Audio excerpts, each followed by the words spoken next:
დაადგა საშობაო საახალწლო პერიოდი და ამასთან ერთად ჩდება სადღესასწაულო ფილმების ყურების ხარისი. ვებერთელაში ძალიან გვიყვარს საახალწლო ფილმები და გადავწყვიტეთ თქვენთვის შემოგვეთავაზებინა სია იმ ფილმების, რომლის ყურებაც ამ პერიოდში ყველაზე სახალისოა. სანამ სიას შეუდგებით, გთხოვთ ვიდეო მოიწონოთ და ჩვენი არხი გამოიწეროთ. ეხლა კი დავიწყოთ.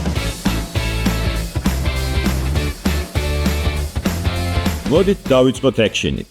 როგორც ჩანს, ახალი წელი და აფეთქებები ერთმანეთისგან განუყრელია, ამიტომ მე-10 ადგილას გვინდა გავიხილოთ მძაფრ სიუჟეტიანი ფილმები, სადაც საშობაო გაფორმება სროლის და ჭუბის ფონზეა. ესეთი ფილმებია სასიკვდილო იარაღი და პრინციპში შეინ ბლეკის ნებისმიერი სცენარი შეიძლება ჩაითვალოს მძაფრ სიუჟეტიან საშობაო ფილმად. ან ხანგრძლივი კოცნა ძილის წინ, რომელიც ასევე გასართობი ექშენ ფილმია შობის ფონზე.